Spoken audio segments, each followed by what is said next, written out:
All right, the webinar will begin shortly. We're gonna take a few seconds for people to come in and we'll begin.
All right, I have 2 o'clock on my end, so I'll go ahead and get started.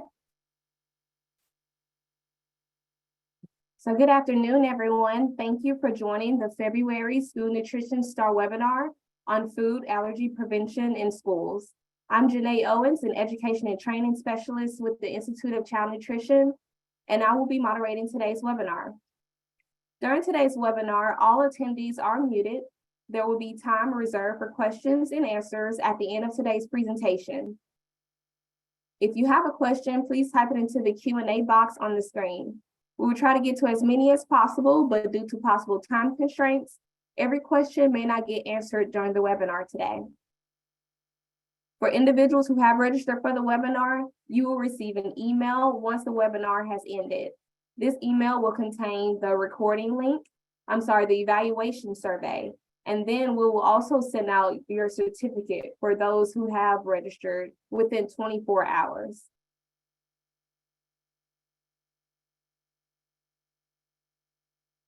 ICN collaborates with USDA to host monthly School Nutrition Star webinars to provide attendees with training, real-life strategies of program implementation, and best practices for use in action plans and or goals.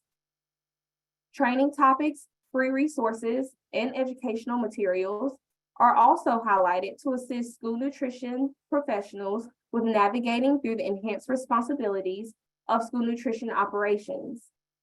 The Institute has made all past webinars available on the e-learning portal known as iLearn. And you can find this information at the icn.org/iLearn.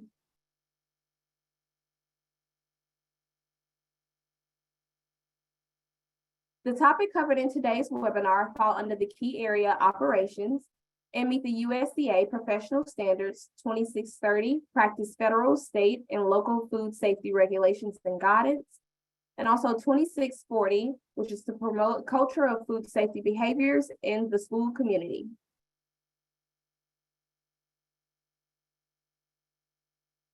All right, so joining us on today's panel, we have Joshua Scheinberg. He has a PhD, and he joined the Food and Nutrition Service in October 2022 as a food safety specialist. Josh has spent over 10 years working in the areas of food safety and technical support to the food industry. Most recently, Josh served within the Pennsylvania Department of Agriculture as the Eastern Regional Director and Military Veterans Coordinator. After earning his MS and PhD in food science from Penn State University, Josh served as the Director of Food Safety and Quality Assurance for Godchild's Quality Meats Incorporated.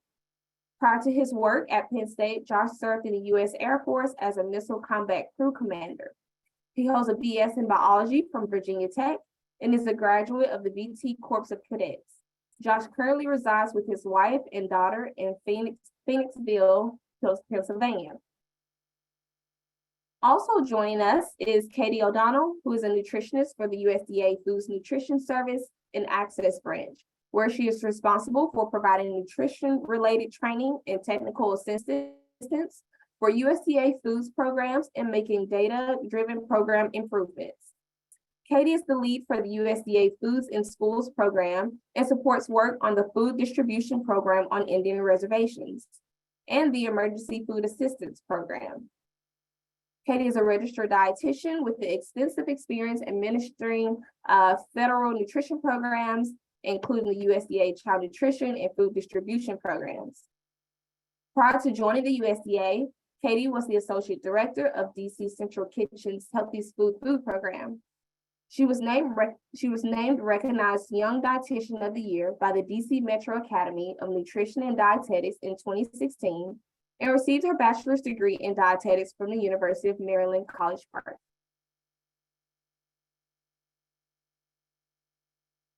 Okay, so for our learning objectives today, at the end of this webinar, attendees will identify implementation strategies at the FASTER Act, identify a prevention plan to manage food allergies in schools, identify best practices for creating a healthier and safer educational environment, as well as recognize how the USDA Foods Database can be used as a resource to access vendor-specific product information, including nutrients, allergens, ingredients, and kosher and halal certification information for USDA Foods and Schools direct delivered products. And you will also identify USDA Foods ordering and menu planning strategies to accommodate students with food allergies and other special dietary needs. And so that concludes our learning objectives. And now I will turn the presentation over to Josh. All right, thank you, Janae. Let me share my screen.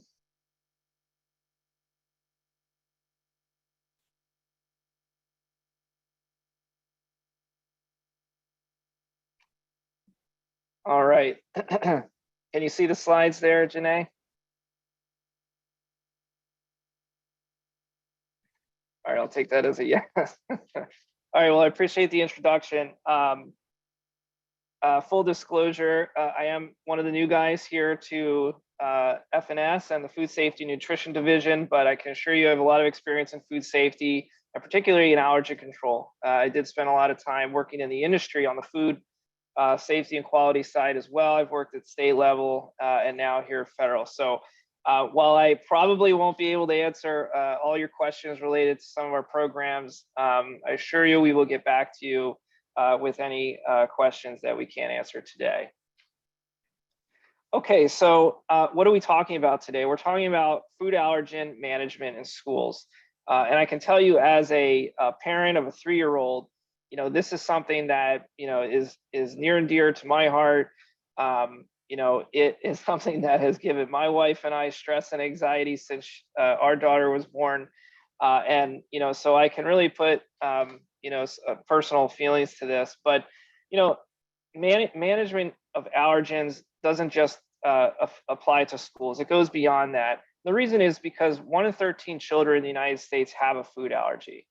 That's roughly a little bit over 7%. When we think about adults, it's something like 10%, I think CDC's reported, of adults with food allergies. So, you know, you can guarantee that if you go to a restaurant, you go to a school, you go to any kind of food service institution, you're going to be around people with food allergies. So this is something we all need to take seriously.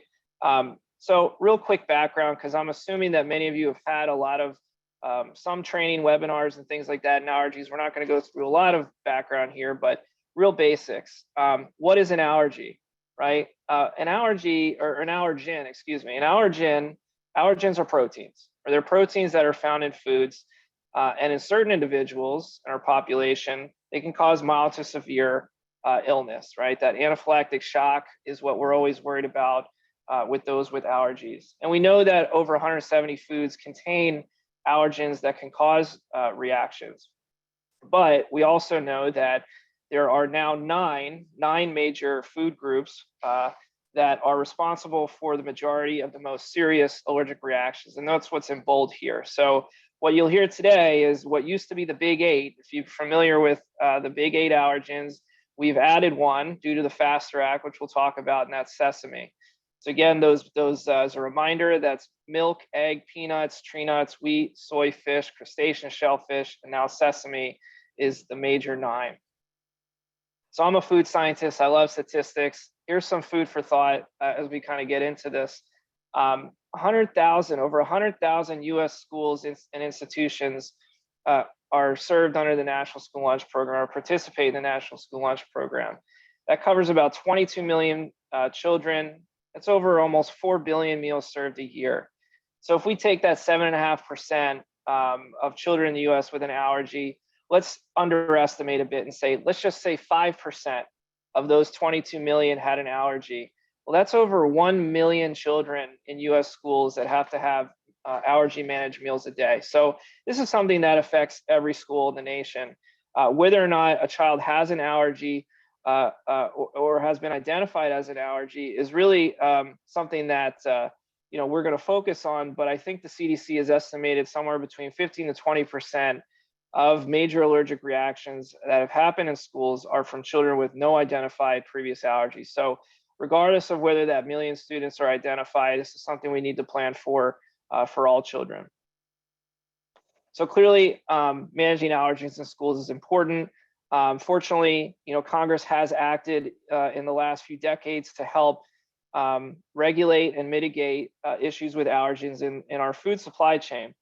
And we'll hit on just a couple of these laws that I just want you to be familiar with, because you may hear them as we talk more and as you're reading more about allergen management in schools. The first here is the Food Allergen Labeling and Consumer Protection Act. And that was established in 2004, and that's where the big 8 major allergens came from. That's where US government began to regulate the food industry to require them require the food producers to have to declare allergens on food packages if they contain those big 8 allergens. Fast forward to 2011, Food Modernization Act, which was a huge, very impactful and huge act for the food industry, didn't change any of the 8 major allergens, but with regards to schools, and what we'll talk about in a minute here, it actually established it called for the Secretary of Department of Health and Human Services in consultation with the Secretary of Education to develop voluntary guidelines for schools to manage allergies. And that's what we're going to talk about today. So that's where FSMA, the Food Safety Modernization Act, comes into play here. And then just recently in 2021, last year, the FASTER Act, the Food Allergy Safety Treatment Education and Research Act, added sesame as a major allergen. So we went from the big 8, the 8 major allergen groups here, to 9. And we'll talk a little bit more about that. Now, the FASTER Act did establish some additional actions for the federal government to strengthen our control and regulation and oversight and training and research in allergens. You can read all about that on your own. We'll talk about that today. Just go ahead and go on your search engine and search FASTER Act, and you can read all about it. So what do you need to take home today? Well, what's important as a school nutrition professional or educator, wherever you sit within the school district, or whether you're on a school board or at the state level, it's important to realize that what these laws have done for our food supply is ensure that those big 9 allergens now are declared on food packages. And so when we're planning for meals and when we're thinking about management, actually food management in the food service areas, we can rest assured that those allergens should and will be labeled on each of these food packages. So those allergens can either be found in the ingredient statement in a parentheses, or they can be found underneath the ingredient statement in a contains statement. So you may see different variations of that, but essentially it'll say contains and then whatever major allergens are found in there. Now, I did want to note here today that USDA regulated products, this would be meat, poultry, and egg products, not shell eggs. These are egg products like hard cooked eggs, liquid egg product, that kind of thing. Those are regulated by USDA, and those do not fall under the FASTER Act. So you will not see, we may not see a quick establishment of declaring sesame on those meat products. So if you're buying sausages, you're buying bacon, or you're buying other meat products, you're not going to necessarily see those in the next year or 2. Now, I suspect, because there's going to certainly be a lot of questions to the meat industry whether these products contain sesame. I would just personally suspect that there's going to be a lot of voluntary labeling of sesame if it is something that is in these products. So it is something to keep in mind that FDA regulated products, which is basically everything else outside of meat, poultry, and egg products, those fall under the FASTER Act. Another caveat with that is that any products that were on the shelves, let's say with long shelf lives, 1-2 years prior to January 2021, would not have necessarily that declaration of sesame because they were already produced and in commerce before the act was enacted. So just some things to consider as we kind of transition into this new edition of sesame. Okay, so we're gonna have a quick polling question here as we get into talking about allergen management in schools.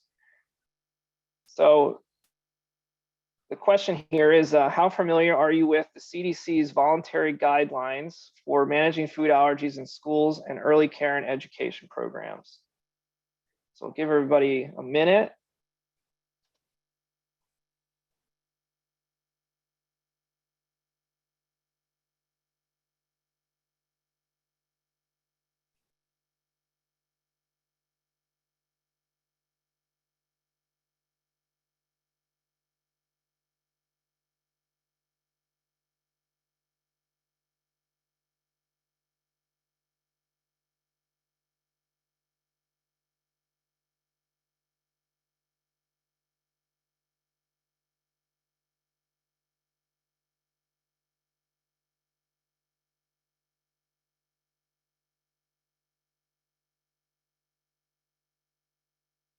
All right, so Tom, I'm not sure if I can see the results here.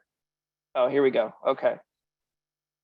All right, so we have all right, so we have a good amount that are pretty familiar, somewhat familiar with the guide. A few have used it. That's good. And we have, a third that haven't even heard of this. So that's good. That gives me a good idea of where we're going. Okay, so what is this guide that I just put up here? After the Food Safety Modernization Act was enacted, as I stated before, there was this charge to the federal government to create voluntary guidelines. This is the product of that.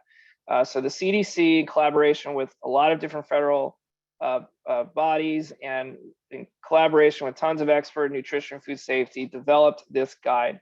So when we're thinking about developing our allergy control plan for schools, no matter what area you sit on, like I said, whether you're at a school district, or you're at a school board, or you're actually in the food service area of the school, this guide is going to address where you fit in that and how you should play a role in the management and the creation of a management plan.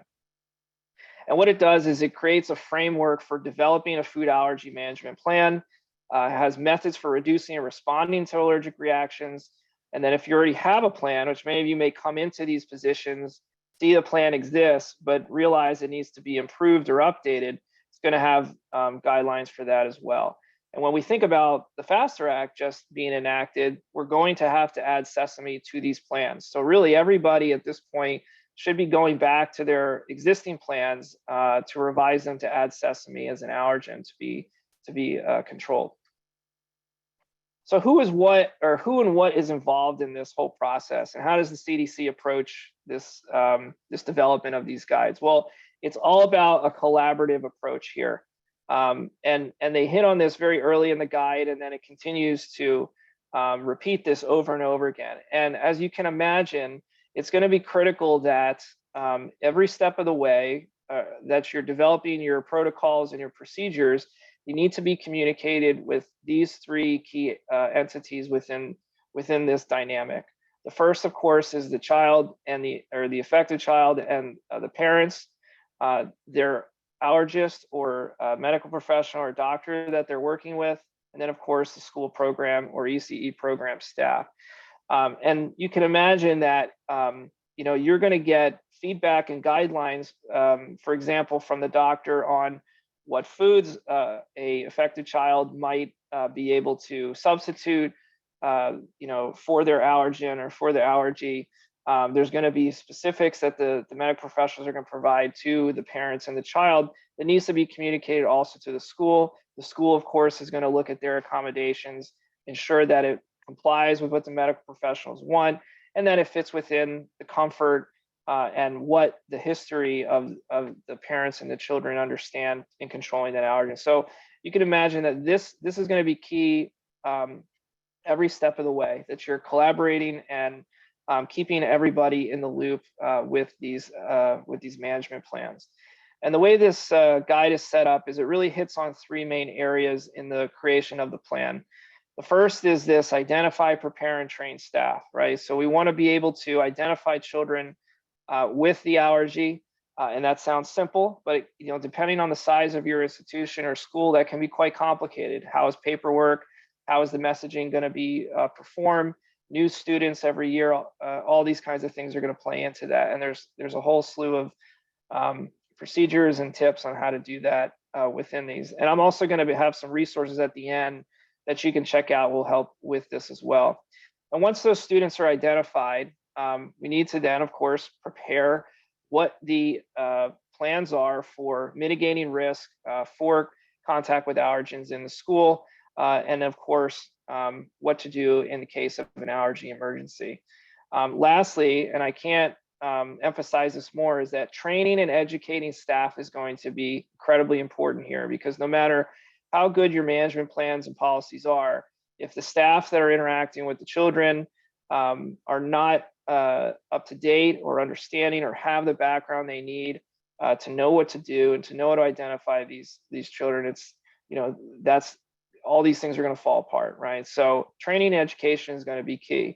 And that really leads into the second point here about educating the children and families, not just of those with allergies, but those without.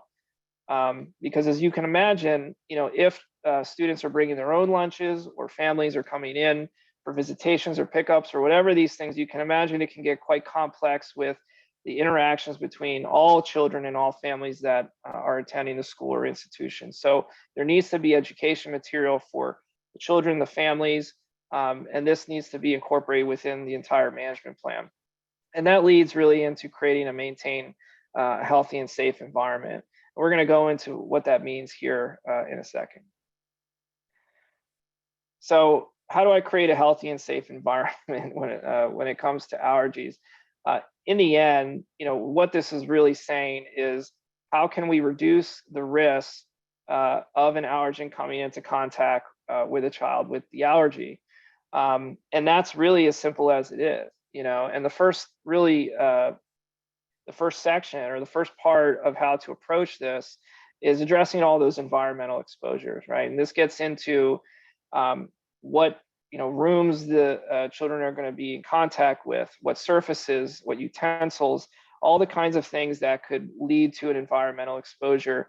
That's where we want to be focusing these mitigation efforts, different management controls. That's where this first point is all focused on. And then we really kind of delve into the development of actually handling the food, right? Making the meals. That's going to be, of course, a huge part of allergen control. What you're going to serve, what you're going to make and have in your facility, how you're going to control those foods with and without allergens. That's all contained in this part here. And again, I'm just summarizing what the guide is going to walk you through. And again, if you have questions at the end, we'll get into this. Thirdly here, we have to consider controlling the outside exposures, right? So you can have the best management policies and procedures, your staff's all trained, children in the school know what they're supposed to do, parents too, but guess what? You're going to have visitors, you're going to have contractors, you're going to have all sorts of folks that are coming in and out of your institutions. You need to consider how you're going to control allergens in this case too. People do not think about bringing in their own lunches or snacks or drinks and these kinds of things, but you will have to, right? There has to be strict protocols and procedures for this, or again, you can kind of lose all of the risk mitigation that you've put in thus far. And then lastly, promoting a positive psychosocial climate. This really gets into ensuring that children with allergies don't feel singled out, that they don't have stress and anxiety over coming to school, and having to manage allergies, and also that children without allergies are respectful, that they're being led by example by their teachers and staff and others on what they should be doing to help their peers with allergies. So again, full disclosure, I am not an expert in civil rights here, but I did want to make sure that we mention that under the US Department of Education, Section 504, if you're familiar with 504 plans, you know exactly what I'm talking about, and also the Americans with Disabilities Act, children with a medically qualified allergy from a certified doctor would be considered having a disability, and thus would be must be provided equal opportunities to participate and benefit from child nutrition programs. So, you know, when we talk about accommodations, there's going to be specific accommodations you're going to have to address for those children that are medically identified as having an allergy. Fortunately, there's a great additional guide called the Accommodating Children with Disabilities in School Meal Program that you can go to on our USDA F&S website. The link is here. Hopefully, I think Tom or Janae, if you can put this in the chat, if you haven't already, that'd be great. Read this. This is a great guide to help manage all of the nuances with accommodations for the disability side. But keep in mind that we're still addressing allergens for those children that may not have been identified as having an allergy. So you will have to incorporate some of this within your 504 plans and how you're going to be treating this as an accommodation. But also, we need to be thinking also big picture about those children that may not yet have been identified as having an allergy. Okay, so lastly, we're just going to hit on some real quick tips here on meal planning. You know, when we think about when we finally get our plans together and we're actually in the process of, you know, setting up our meals and thinking of what meals are going to be planned out for, you know, for the months, for the weeks, and thinking about what to buy and procure in the future, you know, we tend to always fall right on, you know, when it comes to allergies, to think about these extensive substitutions, right? Where we're just substituting, we're creating a meal, let's just say it has eggs in it, we're just taking the eggs out, replacing it with some kind of other substitution, or food substitute that may or may not taste similar, feel you know, similar, but that is usually what the initial response is. And I will just say that while that may work in some cases, in many cases, we really need to rethink about what we're replacing with, because food substitutions really do require good knowledge of how to read food labels, how to control allergens within the food service environment, the cleaning and sanitizing aspects of food allergies, and employee management. You know, so it's not always as simple as just removing something, for example, like the egg component, and replacing it with something else. There's a lot that goes into how are you going to separate that, those ingredients? What is the severity that children have of that particular allergy? What are the lengths that you're going to have to take in that food service area? So again, those simple substitutions can work, but we, you know, can have some other options that may fit better for you depending on your situation. You know, and a lot of times, just making a completely different item for to accommodate other children with allergies may be more suitable. You know, it really depends on the specifics of your situation. And that's where that communication with parents, children, and the medical professionals comes in, right? What do they prefer? You know, you may try to substitute certain foods, but the children, it may not be palatable for them. So again, it's that back and forth communication with the children, the parents, and the medical professionals is going to be key here.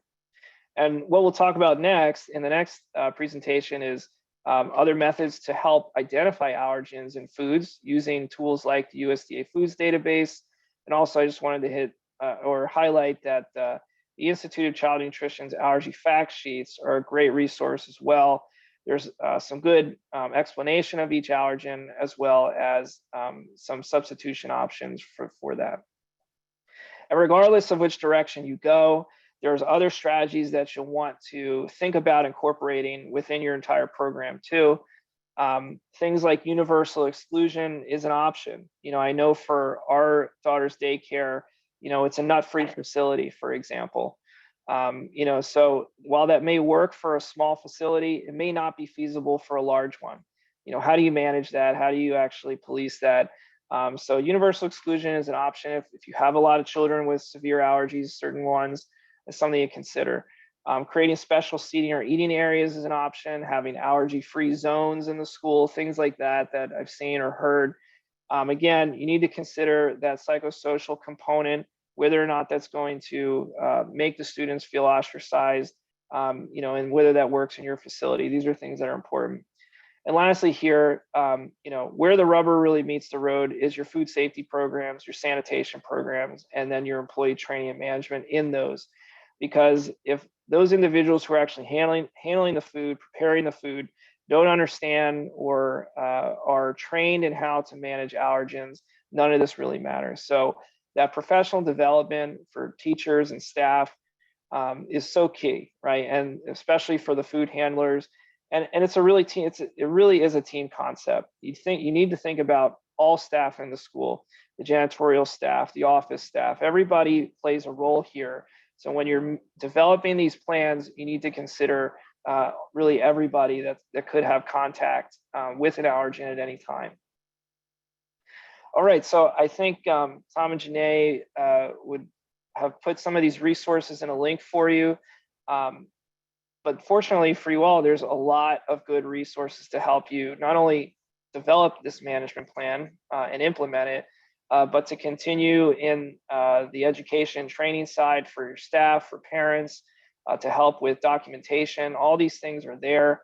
But of course, what I also would recommend is reach out to your state representatives that you're working with in the school nutrition side, because they may have additional resources that not only you may need to follow, but a lot of times the states have some templates they like to see used for management plans, and that hit on some of their specific guidelines as well. So that is it for me. Pleasure speaking with you all, and happy to answer questions here at the end. I'm going to hand it over to Katie O'Donnell to go to the next presentation.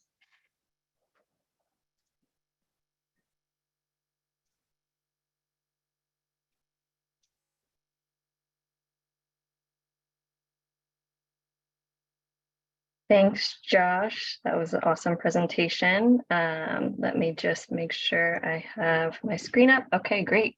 Well, good afternoon, everyone. Thank you for having me today. My name is Katie O'Donnell, and I am a nutritionist with the USDA Foods Nutrition Services and Access Branch. So today I'm going to discuss how to utilize a new resource, the USDA Foods Database, to manage food allergies and other special dietary needs when incorporating USDA foods into your school menus. So first, I will provide some background information about USDA foods in schools and the 3 ordering options available. Then I'll review our new resource, the USDA Foods Database, and explain how it can be used to access vendor-specific product information for USDA foods in schools' direct delivered products, specifically focusing on nutrients, allergens, ingredients, and kosher and halal certifications. And then finally, I'll discuss how this resource can be used as an ordering and menu planning tool when accommodating students with food allergies and other special dietary needs. Now, before we get started, I just want to get a sense for who all we have joining today and how familiar you are with the USDA Foods Database. So a polling question should pop up in a moment, and it'll give you a minute to answer. The question is, are you familiar with the USDA Foods Database? And the answer options are no, I have never heard of it. Yes, but I have never used it before. Yes, I have used it, but I am not comfortable with it. And yes, I have used it and I am comfortable with it. We'll just give you a moment to answer.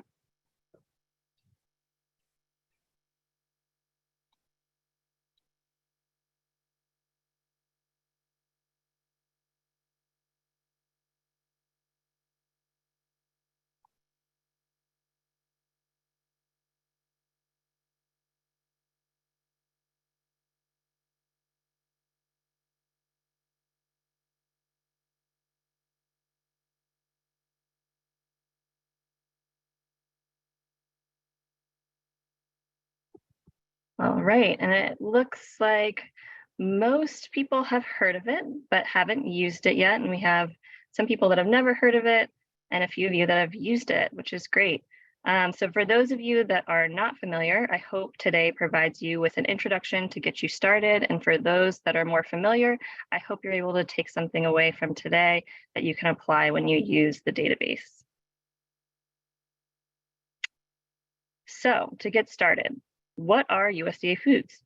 USDA foods are foods that are purchased by USDA from American farms, dairies, ranches, and fisheries to support nutrition assistance programs and American agriculture. USDA foods include a wide variety of high-quality fruits, vegetables, dairy products, whole grains, and protein foods. States and school districts can use their entitlement dollars to order USDA foods through 3 different options: direct delivery, bulk for processing, and the USDA DoD Fresh Fruit and Vegetable Program. Direct delivered foods are items that tend to be minimally processed and focus on basic food components that can be used by districts with a wide variety of different needs and different food preferences. They are delivered directly to states and school districts and can be used on their own or as ingredients in recipes. The bulk for processing items are bulk ingredients such as apples, chicken, or 100% whole wheat flour sent to approved processors to make into finished end products for states and school districts such as apple muffins or chicken nuggets. Lastly, the USDA DoD Fresh Fruit and Vegetable Program supplies fresh produce that can be delivered directly to schools. So here's a screenshot of the USDA Foods Available list, which contains all of the direct delivered and bulk for processing items available to schools. For all products on the Foods Available list, USDA establishes specifications that define the parameters for the product to be supplied. Each USDA Foods product can be supplied by numerous USDA-approved vendors as long as their product meets the requirements outlined in the specification. These requirements may include nutrient limits such as fat, sodium, or sugar, or allergen exclusions such as no gluten, no soy, or no peanuts. While a vendor's product must stay within the parameters of the specification, the product formulation may vary from vendor to vendor, which can result in different nutrients, allergens, or ingredients for the same USDA Foods product. So where do you go to find direct delivered product information? Historically, direct delivered USDA Foods product information was made available through our product information sheets. The USDA Foods product information sheets represent a compilation of multiple vendors' product information that has been voluntarily provided to the USDA. And as such, it does not contain any product ingredient information, as that can vary across vendors, and it occasionally lists some of the known allergens contained in a product based on that specification. So in order to determine the allergen and ingredient information for the product supplied by each vendor, states and school districts were encouraged to request product information directly from the vendor and verify that information on the product package upon receipt. However, with the USDA Foods Database, vendor-specific product information, including those ingredients and allergens, is now located all in one place for states and school districts to access. So that brings us to the USDA Foods Database, our one-stop shop for vendor-specific product information. The USDA Foods Database allows states and school districts to access up-to-date vendor-specific nutrition, allergen, and ingredient information for direct delivered USDA foods. The USDA Foods Database launched to the public in September of 2022 and can be found on the FNS public website using the QR code on the screen or the URL at the bottom of this slide. The database is a non-editable Excel spreadsheet that allows users to search for USDA foods by the 6-digit unique material code. FNS continually receives and reviews vendor product information to ensure it's complete and accurate, and once the information has been validated, it is included in the next monthly release of the USDA Foods Database. Release notes are made available to communicate what changes have been made since that previous release. Instructions on how to navigate the database, a list of required products, frequently asked questions, and other resources can also be found on the website. So to reiterate, the only products that you can expect to find in the USDA Foods Database are direct delivered USDA foods. Examples of direct delivered products include canned peaches in number 10 cans, frozen corn in 30-pound case, and cut up chicken in a 10-pound bag. Items not included are fresh produce, such as fresh apples, bulk products for further processing, such as bulk chicken, processed end products, such as chicken nuggets made from bulk chicken, and products for our household program, such as retail-sized cans of vegetable soup. So now let's take a peek at what the USDA Foods Database looks like. This is a screenshot of what the nutrition information output will look like. To get product information to populate, users should first select the food category from a drop-down list. And this will generate a list of all materials associated with that food category. From there, the user can select the material code. And once the material code is selected, product information for all vendors that supply that material will populate in the spreadsheet. And each column will be associated with a different vendor and different brand name. Each product will have a product description, product information, including serving size, grams per serving, servings per case, and child nutrition crediting information, as well as nutrient information. So this image shows the remainder of the product information available, including the 9 major food allergens, kosher and halal certifications, and an ingredient list. There's also a field that shows when the vendor last updated the product information. So now we're going to take a closer look at a few of these sections to provide some additional context that may be useful for menu planning for students with allergies or special dietary needs.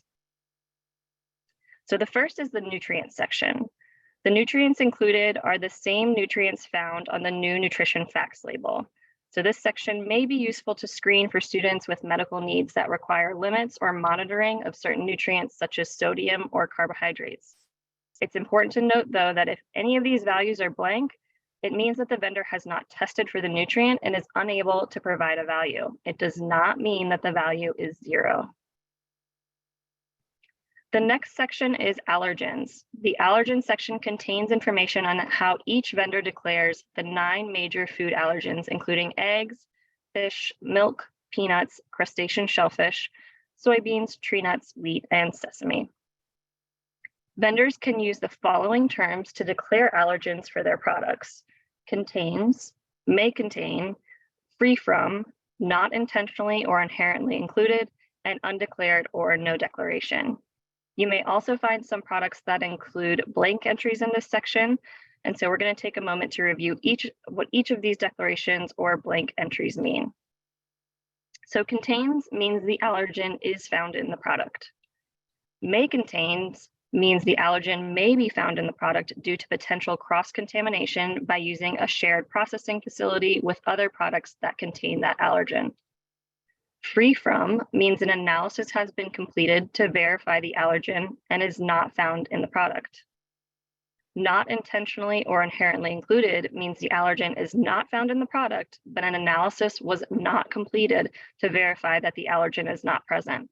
An analysis is not required because the allergen was not added during processing and is not inherently or naturally found in the product. Undeclared or no declaration means the vendor has decided not to declare the allergen as present or not present for that product. And FNS does not recommend this entry and will work with a vendor to determine which of the other allergen declaration statements are appropriate for the product. Blank entries mean that the manufacturer has provided all of the allergen information that is available for the product. So all values not populated are either not relevant or not required to be populated for the product.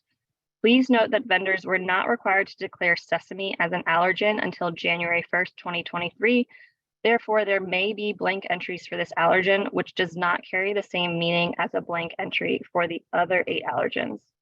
As vendors work to get their allergen information updated to include sesame, please do not assume that a blank entry for sesame indicates that it is not present. If you have questions about the presence of sesame in a product where this field has been left blank, you can contact the vendor directly to determine if the product contains sesame. So while the 9 major allergens are the foods that cause the majority of food allergy reactions, you may have students that are allergic to other foods that are not part of the major 9. The ingredient list provides the opportunity to screen products for what other potential allergens they may contain. The ingredients section includes a list of all ingredients that are found in the product using the common or usual name. The ingredients are listed in descending order by weight, so the ingredient that weighs the most in the product is listed first, and the ingredient that weighs the least is listed last. The certification section identifies if a product has a kosher or a halal certification. All certifications or certifying agencies will be listed in the field, such as Orthodox Union or Star K. If the field is blank, the product does not have a kosher or halal certification. The certifications you see here are those that may be included on the products required to have a kosher or halal certification. Vendors may also have a kosher or halal certification on products that are not required to carry a certification, and these will be identified in this section of the database as well. If you are serving students that require religious dietary accommodations, this information may be helpful for you to review to see if the USDA Foods product you're interested in meets their dietary needs.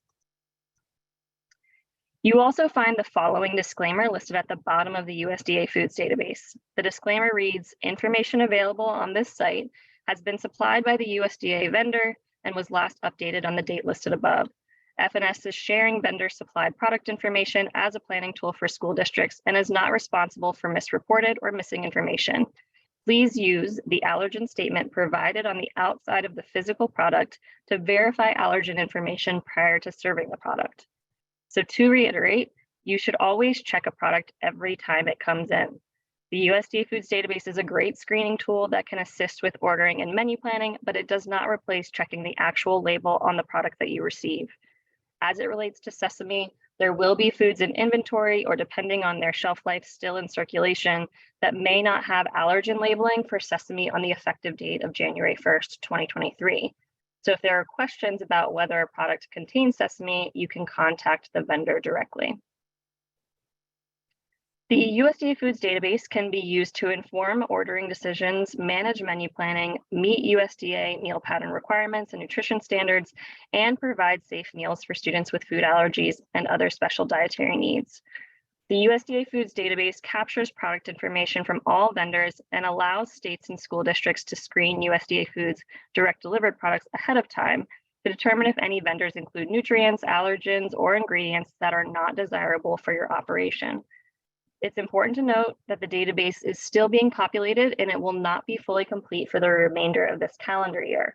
This is because vendors are not required to submit information until they are awarded, which happens throughout the year.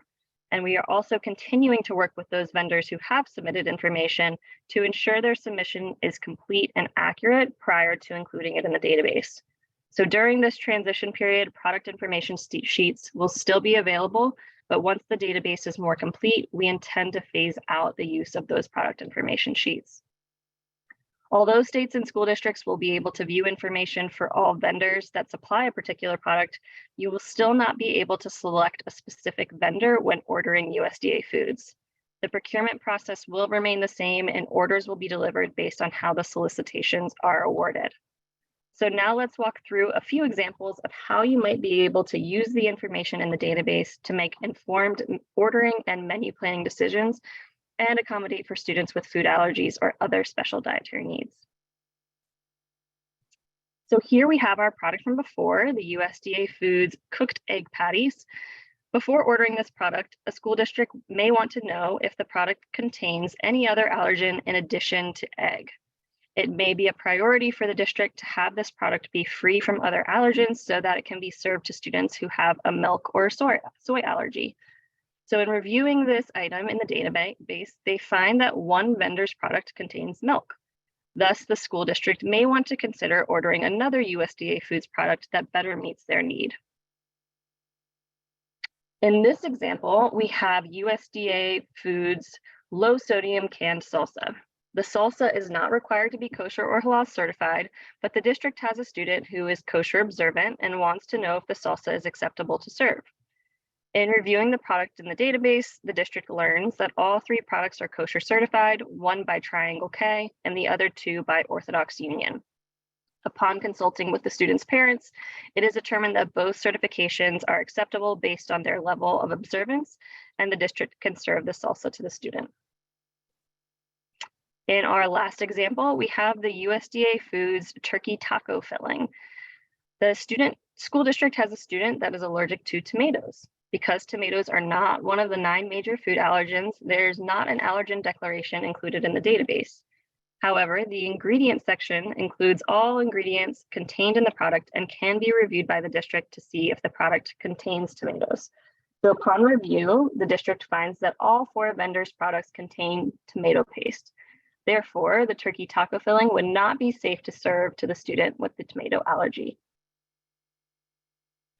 If you would like to learn more about the USDA Foods Database, USDA Food and Nutrition Service will be hosting a webinar for state agencies and school districts on March 2nd from 2 to 3 p.m. Eastern Time titled Navigating the USDA Foods Database. This webinar will provide instructions on how to navigate the database to access vendor-specific product information, taking a deeper dive into some of the other sections we did not have a chance to cover today, as well as discuss some of the other resources available on the FNS website to assist with using the database. Attendees do need to register in advance, so if you're interested in joining, please check out the resources for the link to register. Thank you all for your time today. I hope this information was helpful. I'm happy to answer any questions you have, but you can also feel free at any point to contact us at usdafoods@usda.gov with any questions. I will now turn it back over to Janae to begin the Q&A portion of the webinar.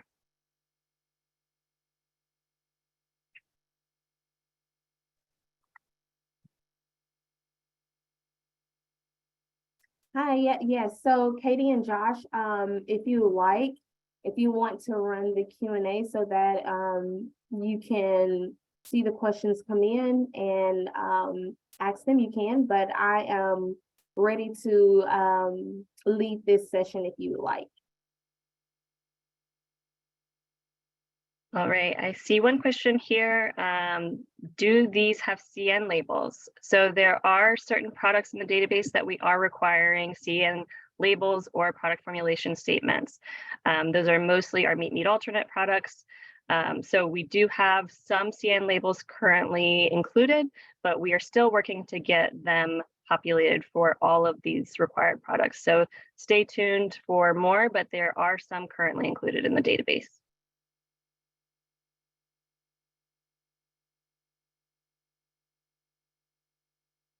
There's another question. Are these foods available for ECE programs? Yes, USDA foods should be available for ECE programs as well.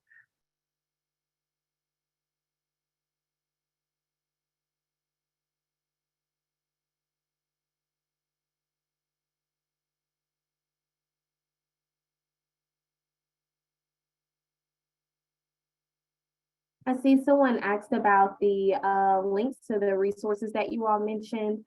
There is a resource tab at the bottom of the screen that houses the resources, but I will also put them in chat as well. So give me 1 sec and I will get them in there for you all.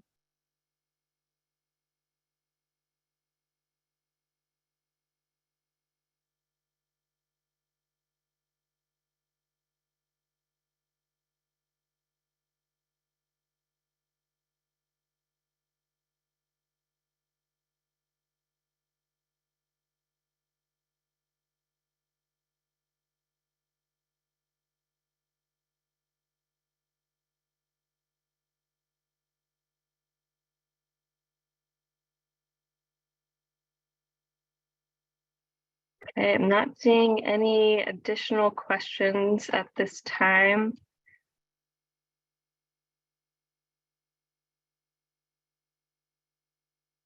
So Janae, I'll turn it back to you.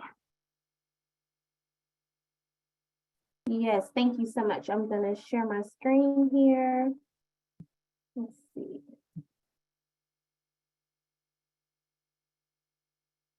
All right, so we don't have any announcements for this afternoon, but I have a few reminders. So this webinar has been recorded and it can be viewed on the e-learning portal at iLearn. The webinar certificates will go out in the next 24 hours, so please look out for that. And you will also get a pop-up at the end once the webinar ends. It will contain the evaluation for this webinar. If you will fill that out for us, I can really appreciate your feedback. And in closing, thank you to our panelists for those awesome presentations, very informative. And I want to thank all of the attendees for joining us today. I hope you have a great day.